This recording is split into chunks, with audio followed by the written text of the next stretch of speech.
yang jauh dari perkotaan, agar beliau terbiasa bukan hanya di lingkungan kota, tapi juga di lingkungan yang jauh dari kota, terbiasa dengan lingkungan desa, terbiasa dengan lingkungan yang jauh dari hiruk pikuk, agar fisiknya sehat, udara yang dihirupnya juga segar. Disiapkan oleh Allah Subhanahu wa Ta'ala, beliau tinggal bersama ibunya hanya sampai usia 6 tahun. Di usia 6 tahun sang ibunda meninggal dunia. Di depan mata Rasulullah melihat ibunya meninggal dunia. Allah sedang menyiapkan kepada nabinya bahwa kematian itu nyata. Anak umur 6 tahun melihat prosesi kematian ibunya di depan mata. Di usia golden age, di usia emas, seorang anak melihat ibunya sendiri meninggal dunia. Agar Rasulullah tidak lupa bahwa yang namanya kematian itu ada. Sehingga Nabi menganjurkan kepada kita, perbanyaklah mengingat kematian. Perintahnya bukan sekedar ingatlah kematian, tapi perintahnya perbanyaklah. Aktsiru zikra hadzimil lazzat.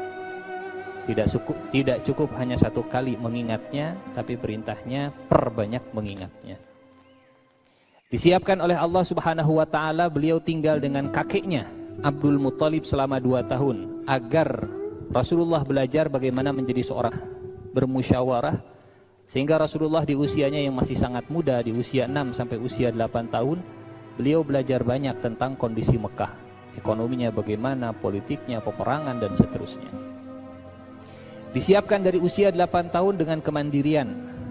Sejak usia 8 tahun Rasulullah sudah belajar untuk mencari nafkah sendiri.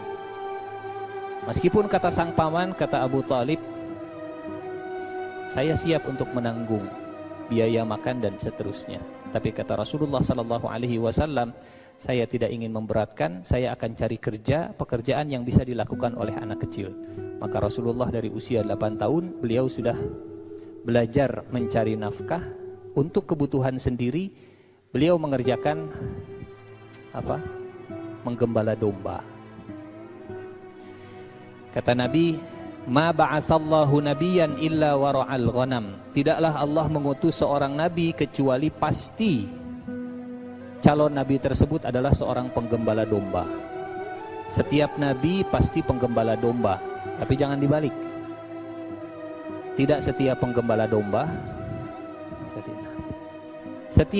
Setiap nabi pasti pernah menggembala domba, tapi tidak setiap penggembala domba jadi nabi. Kenapa setiap nabi Allah takdirkan pernah menggembala domba?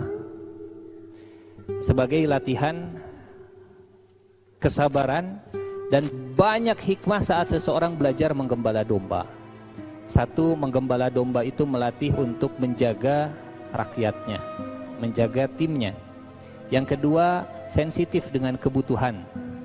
Dia harus paham, oh itu lapar, oh itu pengen kawin, oh itu capean, sensitif mendengarkan suara, sensitif. Dan jangan bayangkan menggembala domba dengan punya domba dikandangin lain gitu ya. Karena kalau penggembala domba matanya harus jauh, visinya harus jauh, tatapannya harus jauh. Dia harus bisa menghitung, mengukur jaraknya apakah cukup kuat ditempuh oleh gembalaannya, oleh domba-dombanya. Dia harus memperhatikan kebutuhan dombanya, dia harus memperhatikan kebersamaan dombanya, dia harus memperhatikan tujuan kemana dombanya akan diajak, dan seterusnya dan seterusnya. Sehingga ada istilah leadershipnya para nabi itu dilatih dalam leadershipnya. Sound the ship, sound the ship. Ship artinya domba gitu ya. Leader artinya pemimpin. Nah, leadershipnya para nabi itu dilatih dari leadershipnya. Jadi Bapak Ibu sholihin sholihat yang ingin melatih kepemimpinan putra dan putrinya, nah itulah. Tapi jangan harap kemudian jadi nabi. Tidak ada nabi setelah Muhammad SAW. Sekarang di sini virtual begitu penggembalanya. Kemudian Rasulullah SAW disiapkan oleh Allah menjadi seorang entrepreneur, menjadi seorang pengusaha jualan. Beliau berdagang, pergi ke Syam, beliau berdagang dalam perjalanan rihlat asyita'i was saif, beliau berinteraksi dengan banyak orang. Kalau kemarin berinteraksi dengan hewan, sekarang Rasulullah berinteraksi dengan uang dan berinteraksi dengan banyak orang. Bapak Ibu jamaah yang dirahmati Allah Subhanahu wa taala, orang yang banyak berinteraksi dengan fulus, dengan uang, dengan harta, lebih mudah untuk mengetahui karakter orang lain. Kata Umar bin Khattab, cara kita mengenal orang itu 3. Pertama safar, yang kedua jiwar, yang ketiga dinar. Ulangi. Safar, jiwar, dinar. Safar itu jalan bareng, touring bareng. Jiwar itu jadi tetangganya. Dinar itu urusan uang. Ingin mengetahui aslinya karakter seseorang seperti apa? Safar, jiwar, dinar. Cara ta'aruf yang paling efektif, cara kenalan yang paling efektif, safar, jiwar, dinar, kata Umar bin Khattab. Rasulullah Shallallahu Alaihi Wasallam setelah beliau menggembala domba, beliau kemudian menjadi seorang pengusaha, beliau kemudian menjadi pebisnis, beliau jual beli, berdagang. Sampai akhirnya beliau di usia 22 tahun dipertemukan dengan seorang saudagar yang kaya raya, wanita namanya Khadijah radhiyallahu anha. Berawal dari klien bisnis, Khadijah sebagai owner, Khadijah sebagai pemilik perusahaan, Rasulullah sebagai seorang mudharib, akad mudharabah. Dari Khadijah hartanya, dari Rasulullah jasanya. Khadijah menyerahkan harta ke Rasulullah sallallahu alaihi wasallam yang usianya masih 22 tahun. Silahkan bawa barangku, saya minta keuntungannya sekian persen kalau bahasa kita sekarang. Silahkan bawa barangku, karena Khadijah tidak ikut melakukan perjalanan dagang. Wanita saat itu tidak ikut dalam perjalanan dagang ke Syam. Tidak ikut rihlat asyita'i was-saif. Bawa barang daganganku, Khadijah minta keuntungan sekian persen, dibawa oleh Rasulullah sebagai seorang mudharib. Pulang, Rasulullah membawa keuntungan berlipat-lipat. Keberkahan yang sangat banyak didapatkan oleh Khadijah ketika Rasulullah yang menjadi mudharibnya. Maka sejak saat itu Khadijah semakin percaya, semakin banyak harta yang dititipkan kepada Rasulullah, semakin berkembang perusahaannya, semakin penasaran dengan karakter Rasulullah, semakin penasaran, dan akhirnya terjadilah pernikahan. Siapa yang memulainya? Khadijah.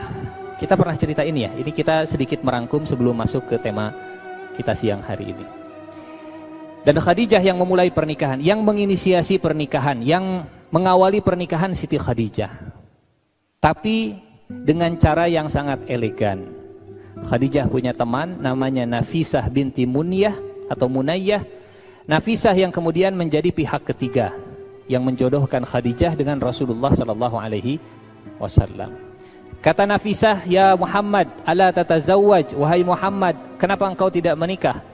Kata Rasulullah dengan begitu sederhananya menjawab, faman yuzawwijuni, memang siapa yang akan menikahkan aku? Kata Nafisah, bagaimana kalau engkau menikah dengan seorang wanita yang cantik, seorang wanita yang sempurna, seorang wanita yang kaya raya, dan seterusnya. Disebutkan kelebihan-kelebihan Khadijah tanpa menyebut nama. Kata Rasulullah sallallahu alaihi wasallam, "Man? Siapa wanita yang kau maksud?" Kata Nafisah, "Khadijah. Kau menikah dengan Khadijah." Kata Rasulullah sallallahu alaihi wasallam, "Awatardahiyah? Memangnya Khadijah ridha kalau dia menikah denganku? Memangnya Khadijah mau?" Kata Nafisah, "As'aluha. Saya akan tanya dulu Khadijahnya." Nafisah datang dari pihak Khadijah, tapi Nafisah tetap menjaga harkat dan martabat Khadijah. Nafisah tidak menjawab begini, "Awatardahiyah? Memangnya Khadijah mau?" Nafisah tidak bilang, "Lain hayangeun deui yeuh."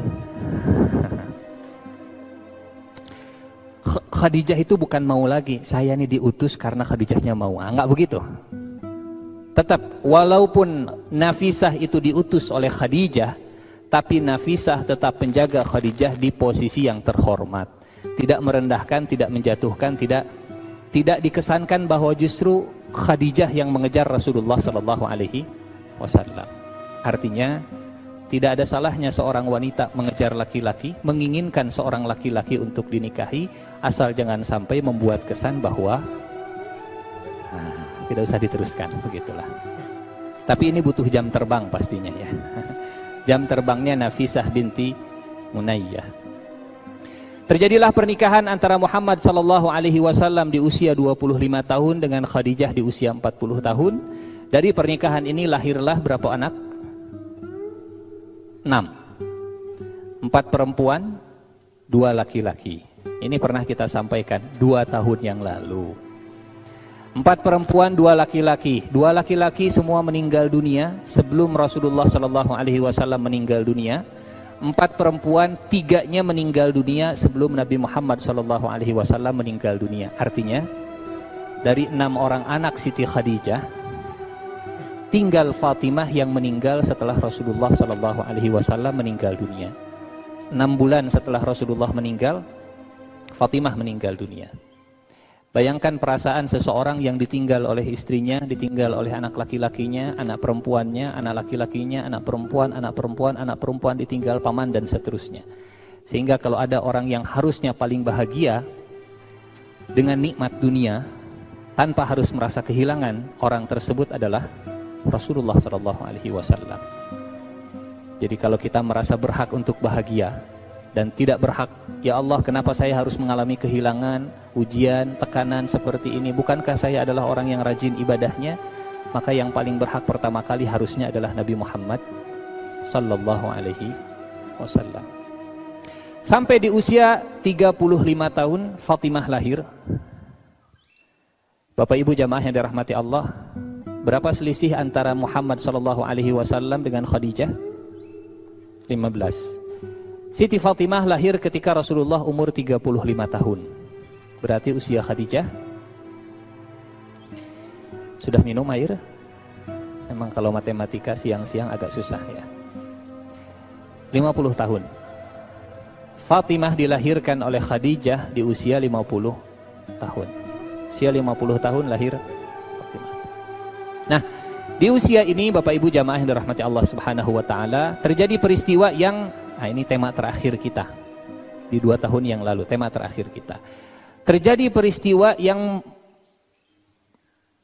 membuat orang Mekah mereka percaya bahwa Rasulullah itu layak untuk jadi seorang pemimpin. Diakui kemampuannya, ada cap yang diberikan oleh orang Mekah kepada Rasulullah bahwa beliau sebagai seorang problem solver, sebagai sosok yang bisa menyelesaikan permasalahan di kota Mekah. Ada banjir besar datang ke kota Mekah, menghancurkan Ka'bah, merusak Ka'bah, sampai akhirnya orang Mekah mereka sepakat kita harus renovasi Ka'bah. Tapi kata orang Mekah, kita jangan sampai mengulangi kesalahan yang sama, kesalahannya Abrohah. Abrohah itu dilempari batu karena mau menghancurkan Ka'bah. Kata yang lain, kita tidak sama dengan Abrohah. Abrohah ingin menghancurkan, kita menghancurkan karena ingin memperbaiki. Akhirnya bapaknya Walid, bapaknya Khalid namanya Walid, beliau bilang begini, kalau saya akan memulai untuk menghancurkan Ka'bah, kalau seandainya besok saya masih hidup, kalian harus sama-sama merenovasi Ka'bah. Tapi kalau besok saya meninggal dunia, jangan dilakukan, jangan diteruskan. Biarkan Ka'bah seperti ini. Walid bin Mughirah, bapaknya Khalid, kemudian menghancurkan Ka'bah, dan keesokan hari orang-orang Mekah mereka melihat, apakah Walid bin Mughirah masih hidup? Ternyata masih hidup. Akhirnya orang Mekah menghancurkan Ka'bah, kemudian membangun ulang Ka'bah. Tapi karena uang halalnya tidak cukup, sehingga Ka'bah yang sedianya berbentuk persegi panjang, Ka'bah itu aslinya persegi panjang, tapi karena uang halalnya tidak cukup, akhirnya Ka'bah hanya dibentuk segi 4 dan sisanya kemudian dengan setengah lingkaran yang kita kenal dengan Maqam Ismail. Nah, jamaah yang dirahmati Allah Subhanahu wa taala, kemudian muncul permasalahan terakhir setelah Ka'bah dibangun. Siapa yang berhak untuk mengembalikan Hajar Aswad ke tempatnya? Di situ muncul keributan. Kami yang paling berhak, kata kabilah yang lain. Kami. Gengsi muncul, akhirnya ribut sampai mereka cap darah. Kalau kabilah kita tidak mendapatkan kehormatan untuk mengembalikan Hajar Aswad ke Ka'bah, maka kita siap berperang. Sampai akhirnya mereka kemudian sepakat solusi sebelum berperang, besok pagi siapa yang duluan datang ke Ka'bah, dia yang akan menjadi hakim di antara kita. Sepakat, sepakat. Ternyata besok pagi yang pertama datang ke Ka'bah adalah Muhammad sallallahu alaihi wasallam. Rasulullah datang, mereka melihat Muhammad yang sudah datang duluan, kata mereka, radina bihi hakaman, radina bihi hakaman. Kita ridho Muhammad sebagai hakim kita, sebagai wasit di antara kita. Wahai Muhammad, kami minta penyelesaian permasalahan. Hajar Aswad ini siapa yang berhak untuk menyampaikannya? Rasulullah kemudian minta taplak, minta kain, kemudian kainnya dijauhkan dari Ka'bah, kemudian beliau ambil Hajar Aswadnya disimpan di atas kain. Rasulullah minta semua kepala kabilah untuk pegang kain. Kata Nabi, silahkan bawa kain yang ada Hajar Aswadnya, silahkan bawa ke dekat Ka'bah. Semua kepala suku mereka megang kain dan membawa Hajar Aswad sama-sama ke dekat Ka'bah. Setelah dibawa ke dekat Ka'bah, Rasulullah kemudian mengambil Hajar Aswadnya dan beliau menyimpan Hajar Aswad di Ka'bah. Permasalahan selesai. Sesimpel itu. Yang bikin ribet itu apa? Gengsi. Gengsi. Yang bikin ribet itu gengsi. Sejak saat itu, orang-orang Mekah, saat itu usia Rasulullah 35 tahun, sejak saat itu rumah Rasulullah tidak pernah sepi dari orang-orang yang ingin mencari solusi. Tidak pernah tertutup rumah Rasulullah sallallahu alaihi wasallam. Semakin sibuk Rasulullah sallallahu alaihi wasallam. Itu persiapan terakhir menjelang kenabian, sebelum persiapan terakhir banget. Detik-detik menjelang kenabian Rasulullah Muhammad sallallahu alaihi wasallam. Kenapa Rasulullah harus disiapkan? Bapak Ibu yang dirahmati Allah Subhanahu wa taala, kalau kita lihat dalam surat Al-Hasyr ayat 21, Allah membuat sebuah perumpamaan. Kenapa Rasulullah sallallahu alaihi wasallam harus disiapkan? Karena beliau akan menerima wahyu yang kalau ini diturunkan wahyunya ke gunung, hancur. Hancur. Artinya kekuatan Rasulullah untuk memikul amanah dari Allah menerima wahyu Al-Quran ini harus disiapkan sejak awal. Sejak lahir dalam keadaan yatim terus sampai usia Rasulullah menjelang 40 tahun. Allah Subhanahu wa taala berfirman, a'udzubillahi minasyaitonir rajim, bismillahirrahmanirrahim. Lau anzalna hadzal qur'ana 'ala jabal la ra'aitahu khashi'an mutasaddian min khasyatillah wa tilkal amthalu nadribuha lin-nasi la'allahum yatafakkarun. Kalau seandainya kami turunkan Al-Quran ini kepada sebuah gunung, pasti kalian akan melihat gunung tersebut tunduk dan terpecah belah disebabkan takutnya kepada Allah. Bu, gunung punya perasaan enggak?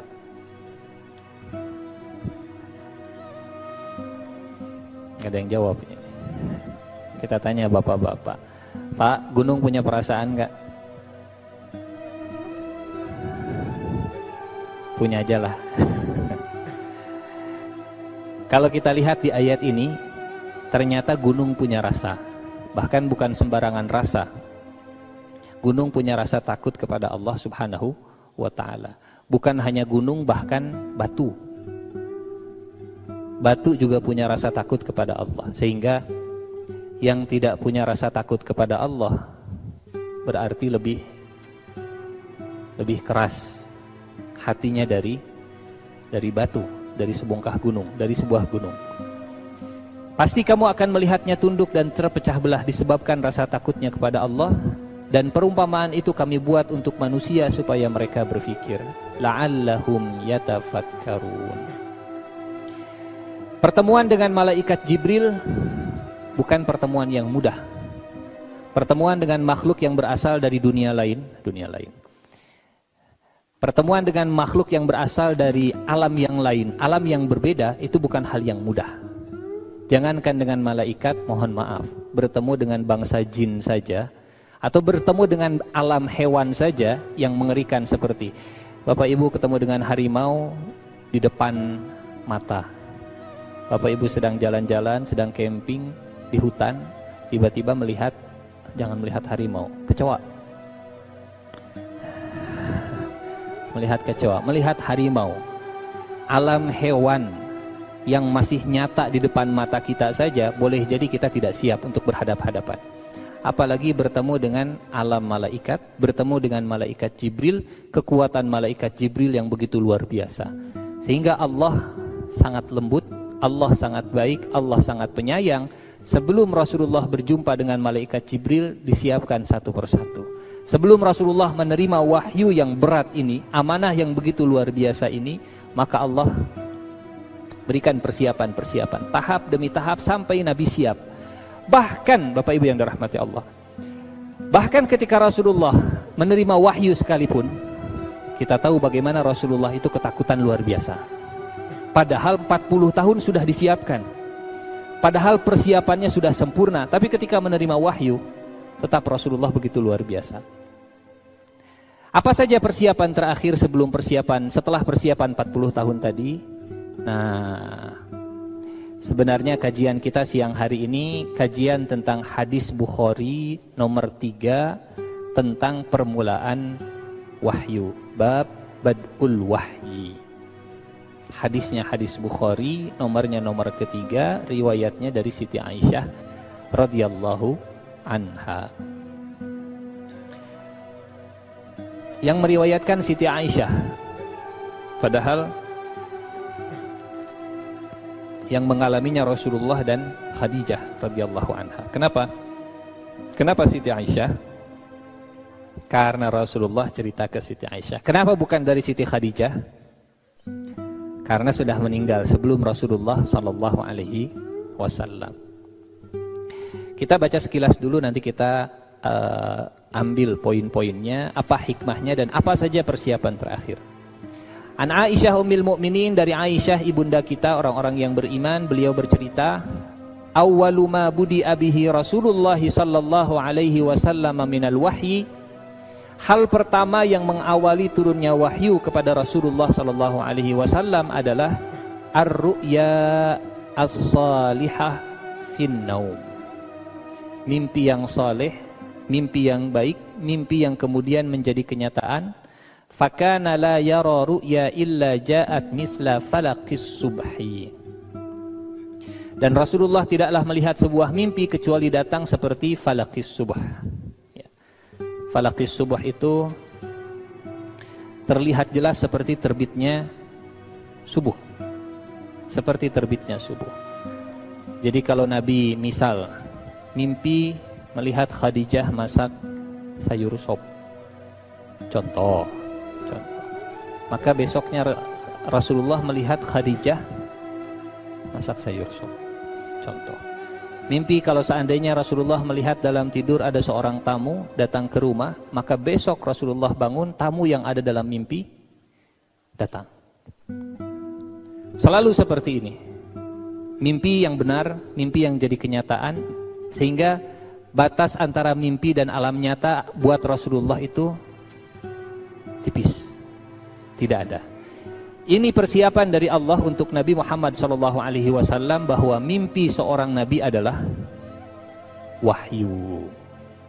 Mimpi seorang Nabi adalah wahyu. Sehingga disiapkan oleh Allah di 6 bulan sebelum beliau menjadi Nabi, 6 bulan sebelum beliau menerima wahyu, 6 bulan terakhir sebelum beliau diangkat menjadi Nabi, setiap malam mimpi, setiap mimpi besoknya menjadi kenyataan, terus seperti itu. Sehingga batas mimpi dengan kenyataan menjadi tidak ada.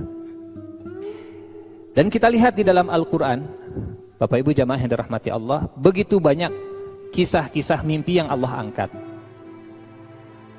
Ada yang bisa menyebutkan contohnya apa saja mimpi yang ada di dalam Al-Quran? Cerita kisah mimpi yang ada dalam Al-Quran. Mimpi Nabi Yusuf. Apa mimpinya Nabi Yusuf? Nabi Yusuf melihat ada 11 bintang, ada matahari, ada bulan, semuanya sujud ke Nabi Yusuf. Apa takwilnya? 11 bintang adalah saudaranya, matahari dan bintang adalah orang tuanya. Itu namanya takwil mimpi. Kenapa ditakwil? Karena yang dilihat adalah matahari dan bintang serta bulan. Ini sedikit perbedaan antara takwil dengan tafsir. Kalau takwil mengeluarkan makna dari sesungguhnya. Yang dilihatnya matahari, takwilnya adalah orang tua. Yang dilihatnya bulan, takwilnya adalah orang tua. Kalau tafsir itu katanya seperti itu, dimaknainya juga sama seperti itu. Jadi tipis perbedaannya. Kalau takwil itu mengeluarkan makna dari kata yang sesungguhnya. Contoh, Ustadz Lutfan adalah tangan kanan saya. Contoh, tangan kanan itu asli makna tangan kanan atau makna kiasan? Kiasan. Nah, kiasan itu bahasa Arabnya takwil. Takwil dari tangan kanan adalah asisten, orang kepercayaan saya, dan seterusnya. Fakana la yara ru'ya illa ja'at mithla falaqis subh. Setiap mimpi Rasulullah terlihat jelas seperti terbit subuh. Ada mimpi Nabi Yusuf. Ada mimpi siapa lagi? Di kisah Nabi Yusuf ada 3 mimpi. Dalam surat Yusuf ada 3 mimpi. Mimpinya sang raja. Raja juga bermimpi. Apa mimpinya? Raja tidur, dia mimpi melihat ada sapi kurus makan sapi gendut. Bukan cuma 1, 7 sapi kurus makan 7 sapi gendut. Sab'i baqaratin simanin ya'kuluhunna sab'un ijaf. Wa sab'i sunbulatin khudrin wa ukhara yabisat. 7 sapi kurus makan 7 sapi gendut, dan ada 7 bulir gandum yang kering dengan 7 bulir gandum yang ranum. Ada lagi mimpi, temannya Nabi Yusuf di dalam penjara. Yang satu mimpi melihat roti di atas kepalanya dipatuk burung. Yang satu temannya melihat dia melayani raja, memberikan anggur. Ada lagi mimpi di dalam Al-Quran, mimpinya Nabi Ibrahim. Ya bunayya inni ara fil manami anni azbahuka fanzur madza tara. Wahai ananda, aku bermimpi melihat aku menyembelihmu, bagaimana pendapatmu? Dan seterusnya. Sehingga Bapak Ibu jamaah yang dirahmati Allah Subhanahu wa taala, apa hubungannya mimpi ini dengan kita? Adakah korelasinya antara mimpi Rasulullah sebelum diangkat menjadi nabi dengan kita mimpi umat Rasulullah sallallahu alaihi wasallam? Apakah mimpi itu sepenting itu sehingga Allah menyiapkan Nabi dengan mimpi yang nyata sebelum beliau diangkat menjadi Nabi? Apakah bab mimpi ini hanya untuk Nabi saja istimewanya? Atau kita juga kebagian ada ajaran Islam yang seputar masalah mimpi? Mimpi yang sedang kita maksud ini mimpi waktu tidur ya, bukan mimpi lagi bangun. Kalau mimpi lagi bangun, itu visi namanya, cita-cita. Ada 3 jenis mimpi kata Rasulullah sallallahu alaihi wasallam. Yang pertama mimpi yang baik, yang kedua mimpi yang buruk, dan yang ketiga mimpi jiwa kita, mimpi suara jiwa kita. Bahkan ada seorang ulama tabi'in, Muhammad bin Sirin namanya. Beliau dikenal sebagai seorang penafsir mimpi. Kitabnya bisa dicari ya, Tafsirul Ahlam. Ada 3 jenis mimpi kata Rasulullah sallallahu alaihi wasallam. Yang pertama mimpi yang baik. Ini kabar gembira dari Allah Subhanahu wa taala. Mimpi dapat bonus.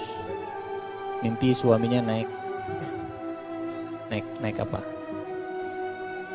Naik haji. Naik jabatan, naik posisi. Mimpi melihat surga. Mimpi melihat Rasulullah sallallahu alaihi wasallam. Mimpi yang pertama itu datangnya dari Allah Subhanahu wa taala. Nah, mimpi yang pertama ini Bapak Ibu jemaah yang dirahmati Allah Subhanahu wa taala, dalam hadis riwayat Muslim Rasulullah menegaskan mimpi yang datangnya dari Allah 1/46 dari kenabian. Juz'un min sittah wa arba'ina minan nubuwah. Kalau kita mimpi nyata, mimpi bahagia, mimpi yang menyenangkan, mimpi yang membuat kita itu ceria, bangun tidur kita senang, mimpi itu datangnya dari Allah 1/46 dari kenabian. Bukan berarti setelah mimpi jadi nyata jadi nabi, bukan. Mimpi yang benar, mimpi yang nyata, mimpi yang bahagia itu 1/46 dari kenabian. Kenapa? Karena dulu Rasulullah Sallallahu Alaihi Wasallam 6 bulan sebelum beliau diangkat menjadi nabi, Allah memberikan mimpi yang nyata terus-terusan kepada Rasulullah Sallallahu Alaihi Wasallam. Ada ulama yang menghitung-hitung, kenapa Rasulullah menyebut angkanya 1/46? Ada yang menghitung begini, 6 bulan sebelum beliau diangkat menjadi nabi, mimpinya selalu jadi nyata. 6 bulan sebelum jadi nabi, 23 tahun beliau menjadi nabi. Ini 6 bulan sebelum jadi nabi, ini 23 tahun beliau menjadi nabi. 23 tahun itu berapa bulan? 23 kali 12. Nah, kita sedikit hitung-hitungan matematik sedikit ya. Ini 6 bulan, ini 23 dikali 12. Memang siang-siang belajar matematika pusing lah ya. Ini nggak apa-apa. Ini 6 bulan, ini 23 kali 12. 6 dengan 12. 6, 12. Ini coret, ini 1, ini 2. Kan begitu ya? Betul? Betul lah, biar gampang gitu ya. Di sini 6 bulan, di sini 23 tahun. 23 tahun itu dikali 12 bulan. Karena ini bulan, ini bulan. 6, 23 kali 12. Nah, 6 dengan 12 setengah. 1, 2. 23 dikali 2, 46. Itu kata para ulama. Kenapa Rasulullah menyebutkan mimpi yang benar yang datang dari Allah yang membahagiakan, nilainya 1/46 dari kenabian. Karena dulu Muhammad SAW selama 6 bulan sebelum diangkat menjadi nabi, beliau diberikan mimpi yang selalu menjadi kenyataan. Yang kedua, mimpi buruk datangnya dari syaitan. Jangan diceritakan. Sunnahnya kata Rasulullah, kalau malam mimpi buruk kemudian terbangun, kita lihat ke arah kiri, kemudian kita meludah 3 kali dan kita berlindung kepada Allah. Meludahnya biasa saja. Ternyata pas nengok ke kiri ada pasangan kita. Oh, ini yang ini sebab mimpi buruknya. Nah, ditabok sekali. Ya. Mimpi buruk datangnya dari syaitan dan tidak boleh diceritakan. Insya Allah tidak akan memberikan madarat. Yang ketiga, mimpi yang datangnya dari jiwa kita. Peristiwa kejadian yang kita alami di siang hari, kemudian kita tidur, ke bawah mimpi. Ini mimpi yang ketiga. Jamaah yang dirahmati Allah Subhanahu wa taala, ini hal pertama yang dialami oleh Rasulullah, persiapan terakhir sebelum beliau diangkat menjadi seorang nabi. Kemudian yang kedua, kata Siti Aisyah, "Tsumma hubbiba ilaihil khala." Kemudian setelah Rasulullah banyak bermimpi seperti tadi, kemudian hubbiba, diberikan rasa suka kepada Rasulullah al-khala, senang menyendiri. Kalimatnya hubbiba ilaihi, Rasulullah diberikan rasa cinta, senang menyendiri, diberikan rasa suka untuk menyendiri. Artinya Nabi senangnya bergaul, Nabi senangnya berinteraksi, tapi Allah yang memberikan rasa suka kepada Nabi untuk senang menyendiri di akhir usia beliau menjelang 40 tahun. Hubbiba, kalau dalam bahasa Arab ini kalimat pasif. Allah memberikan rasa cinta kepada Nabi, senang menyendiri. Jamaah yang dirahmati Allah Subhanahu wa taala, apa hikmahnya?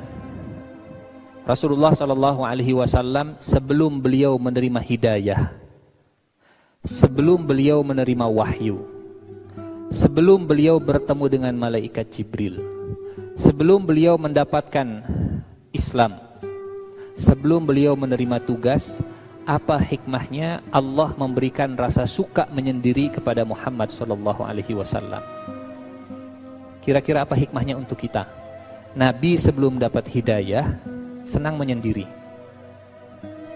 senang untuk kata Siti Aisyah begini, wa kana yakhlu bi ghari hira'in fayatahannatsu fihi wa huwa ta'abbudul layali zawatil adad. Rasulullah menyendiri di Gua Hira, kemudian beliau bertahannus, beribadah selama beberapa malam. At-ta'abbud. Pertanyaannya, ibadah apa yang dilakukan oleh Rasulullah sallallahu alaihi wasallam di Gua Hira sebelum beliau menerima wahyu? Ibadah apa? Ada satu ibadah yang dilakukan oleh Nabi sebelum jadi Nabi yang dilakukan di Gua Hira. Kira-kira ibadah apa? Ini ibadah sebelum beliau akhirnya diangkat menjadi seorang Nabi.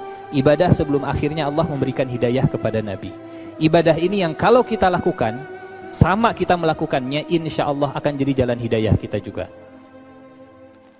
Ibadah apa? Siapa yang tafakur? Masya Allah. Ibadah tafakur. Bapak Ibu yang dirahmati Allah Subhanahu wa taala, menyendirinya Nabi bukan untuk main game sendirian. Menyendirinya Nabi bukan seperti kita untuk cari waktu yang tenang, me time supaya bisa nonton drama Korea misalnya. Menyendirinya bukan supaya kita bisa tidur lama. Menyendirinya bukan supaya kita istirahat sepuas-puasnya. Tapi menyendirinya Rasulullah sallallahu alaihi wasallam untuk berta'abbud, untuk beribadah, dan ibadah yang dilakukan saat itu adalah tafakur. Ibadah inilah yang menjadi perantara sebelum beliau akhirnya menjadi seorang nabi. Bapak Ibu yang dirahmati Allah Subhanahu wa taala, boleh jadi salah satu yang bisa membuat kita semakin dekat dengan Allah Subhanahu wa taala, kita punya waktu-waktu khusus untuk menyendiri, untuk merenung, untuk bertafakur. Untuk merenung, untuk bertafakur. Mungkin kita nggak ngapa-ngapain, kita diem. Mungkin kita nggak pergi kemana, kita nggak pergi ke sini ke situ. Tapi pikiran kita, akal kita bertafakur, kita merenung. Kenapa Allah Subhanahu wa taala menikahkan saya dengan si fulan? Kenapa Allah menikahkan saya dengan si fulanah? Kira-kira apa ya hikmahnya? Kita renungkan satu persatu. Oh, Rabbana ma khalaqta hadza batila. Ya Allah, tidak sia-sia Engkau menciptakan takdir ini. Tidak sia-sia Engkau menjadikan si fulan menjadi suamiku. Apa yang dilakukan? Nggak ada, cuman diam. Tapi ininya muter. Mikir terus. Apa ya kira-kira Allah memberikan saya anak ada 4, atau ada 5, ada 6, ada 7, ada 10 misalnya. Kenapa saya dikasih anaknya ada 7, ada 3? Kita renungkan, oh iya, mungkin Allah sedang menyiapkan masa tua saya sehingga saya nggak akan kesepian nanti. Rabbana ma khalaqta hadza batila subhanaka faqina azabannar. Pasangan kita bisa jadi bahan tafakur. Pasangan kita bisa jadi bahan tafakur. Suami kita sedang tidur, istri kita sedang istirahat, kita lihat wajahnya. Kenapa ya wajahnya begini? Ditafakuri. Oh, supaya anak saya wajahnya jadi begitu. Rabbana ma khalaqta hadza batila. Ya Allah, kenapa saya ditakdirkan bertemu dengan pasangan yang sifatnya seperti ini? Oh, mungkin untuk menutupi kelemahan saya yang sifatnya seperti ini. Lihat saat Allah berfirman tentang pasangan kita di surat Ar-Rum ayat 21. Ayat yang biasa ada di mana? Di undangan. Pengalaman berarti. Wa min ayatihi an khalaqa lakum min anfusikum azwajan litaskunu ilaiha wa ja'ala bainakum mawaddatan wa rahmah. Inna fi zalika laayatin liqaumin yatafakkarun. Sesungguhnya pada pasangan itu banyak tanda-tanda kekuasaan Allah bagi orang-orang, bagi kaum-kaum yang bertafakur, berfikir. Bahkan pasangan kita pun bisa menjadi jalan tafakur. Tidak usah ke Gua Hira untuk tafakur. Dalilnya healing, mencontoh Nabi di Gua Hira, enggak gitu ya. Yang dicontoh bukan Gua Hiranya, yang dicontoh bukan menyendirinya, tapi yang dicontoh adalah tafakurnya. Yang dicontoh tafakurnya. Karena Nabi setelah jadi Nabi tidak pernah balik lagi ke Gua Hira untuk bertafakur, untuk bertahannus, untuk menyendiri. Intinya adalah tahannus, intinya adalah ta'abbud, intinya adalah tafakkur. Sehingga Rasulullah SAW ketika beliau menerima ayat ini, summa hubbiba ilaihil khala wa kana yakhlu bi ghari hira'in fayatahannasu fihi al-layali zawatil adad qabla an yanzi'a ila ahlihi wa yatazawwadu lidzalik thumma yarji' ila Khadijah fayatazawwadu limisliha. Tujuannya adalah untuk tafakkur. Beliau mentafakuri kondisi orang-orang Mekah. Beliau merenungkan apa yang sedang dilakukan orang-orang Mekah. Beliau sedang merenungkan kenapa orang-orang Mekah mereka menyembah berhala. Mereka yang membuatnya, tapi mereka sendiri yang menyembahnya. Jadi kenapa ada berhala? Karena ada yang menciptakannya. Kenapa ada, mohon maaf, dulu orang menciptakan dengan tangannya apa yang dia sembah. Hari ini sama. Hari ini sama.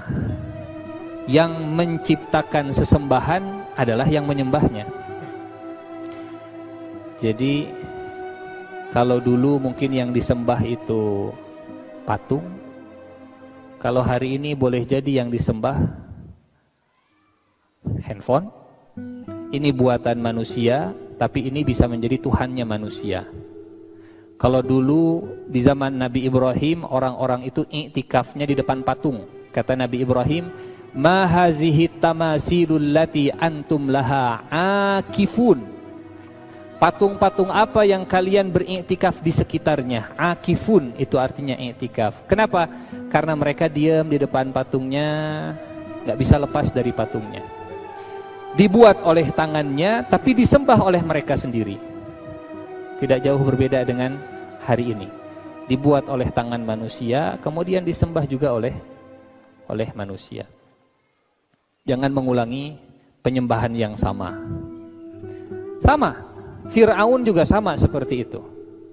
Kalaulah tidak ada Bani Israel yang menyembah, membentuk Fir'aun, kalaulah tidak ada Qarun, Haman, para penyihir di sekitar Fir'aun yang membentuk Fir'aun menjadi sesembahan, mungkin tidak ada sesembahan yang namanya Fir'aun. Fir'aun tidak akan merasa menjadi ana rabbukumul a'la.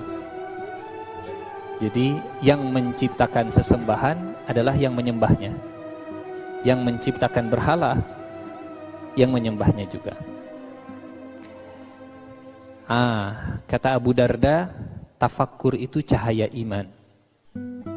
Sebelum Rasulullah mendapatkan wahyu, Allah takdirkan nabinya senang menyendiri, naik ke atas gunung, kemudian bertafakur, melihat langit siapa yang menciptakan, melihat Mekah kenapa kondisinya seperti ini, melihat daratan begitu luas terpampang, melihat alam yang begitu dahsyat luar biasa.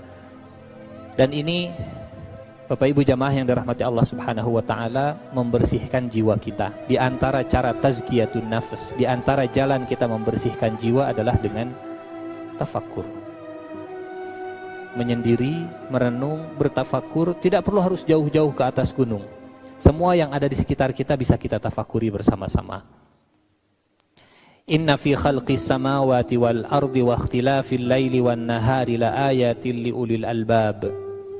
Alladzina yadhkuruna Allaha qiyaman wa qu'udan wa 'ala junubihim wa yatafakkaruna fi khalqis samawati wal ard. Rabbana ma khalaqta hadza batila subhanaka faqina 'adzabannar. Ini yang kedua. Yang pertama apa tadi?